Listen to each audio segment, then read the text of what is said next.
Welcome to Divorce at Altitude, a podcast on Colorado family law. I'm Ryan Kalamaya. Each week, along with my business partner and co host, Amy Goscha, or an expert, we discuss a particular topic related to divorce or co parenting in Colorado. In addition, we have created a short series of lessons that will take you through the legal process of divorce and answer your questions, from simple to complex. Divorce isn't easy.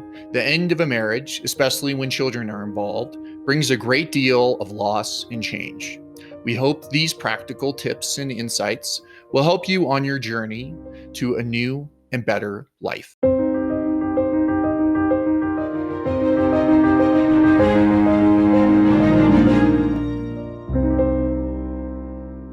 In our hypothetical divorce story involving Eric and Melanie Wolf, once divorce becomes imminent, you'll recall that Eric asks himself a series of questions. One of those questions is, are Melanie and the children going to stay in the house?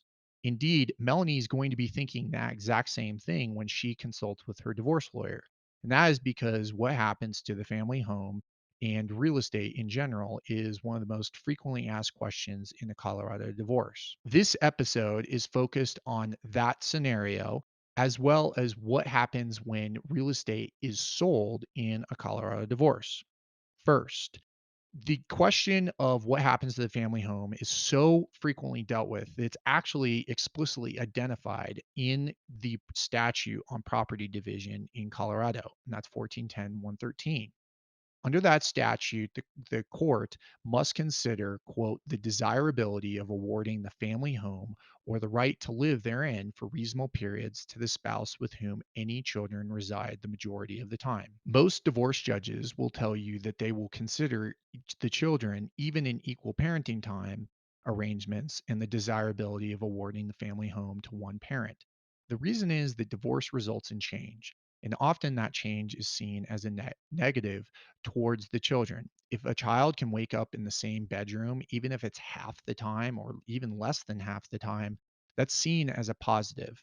Now, there are certain circumstances in which the parties just can't afford to keep the house, or one party can't keep the house after a divorce. We'll talk about that sale, but let's first focus on what happens when a party keeps the family home in a Colorado divorce. When a party keeps property, we're going to have to deal with the value. So, how do you determine the value of real estate in a Colorado divorce?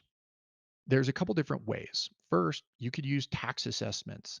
That's the value assigned to property, determine taxes for property taxes. Most judges, however, will tell you that they don't find tax assessed values to be particularly persuasive. The reason that they only happen every couple years and they're generally seen to be behind market trends. What about Zillow? Some judges will consider it, others will just reject it out of hand, and they're oftentimes seen as overly bullish or too high in value to be really reliable. You could use a CMA or a comparative market analysis from a realtor.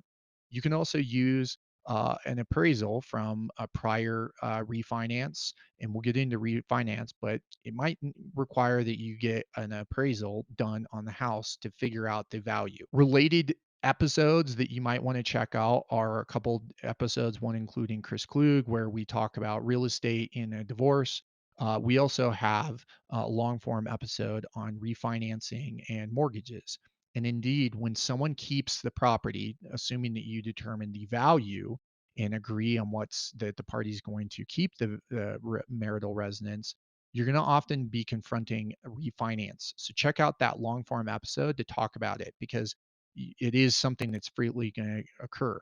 What about commissions and taxes? Those are oftentimes going to be used by the party that's keeping that residence to try to reduce the value because it's going to lighten the load on their ledger or in their basket. Under Colorado law, real estate commissions do not have to be assigned or considered if a party is going to keep the house. The reason it's going to be speculative. Why knock off 5 to 6% from a residence when it's not even going to be sold and the party might not realize those commissions? Now, you recall that the statute on property division contemplates the right for a parent to live for in a family residence for a reasonable period of time.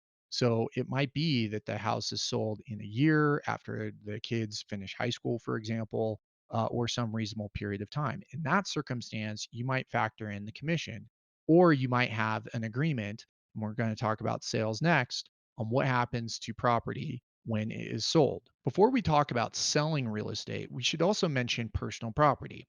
Is personal property included in the value of the house? We're going to have a topic or a separate episode on personal property, but it's just something that I raise here because oftentimes people will consider the family home, and they'll also consider the various furniture and electronics that are in the marital residence. Next, let's talk about selling real estate in a Colorado divorce. Again, I'll remind you that we have a couple long form episodes that address this particular issue in detail, but let's talk about it just in general terms. If there's going to be the sale of the marital residence, you got to ask yourself a couple different questions. One, is just one party going to live in the house? Oftentimes that's the case. And if so, there's going to be an incentive for that particular person to remain in the residence, and they might have a different opinion as to value. But there are oftentimes going to be agreements about who is the real estate broker and what are they going to list the property as. You can use appraisals. You can have different real estate brokers determine the value, but there's different methods that we frequently use in determining the list price.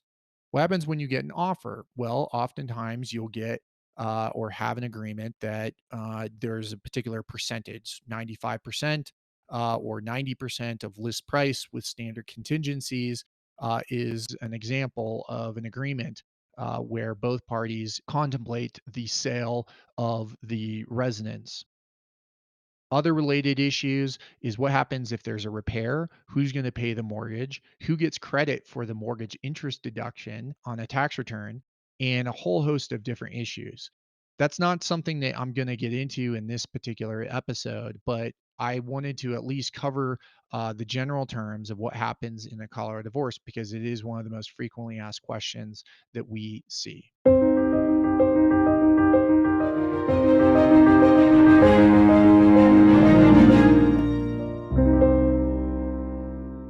Thanks for listening or watching this short lesson on the Divorce at Altitude podcast.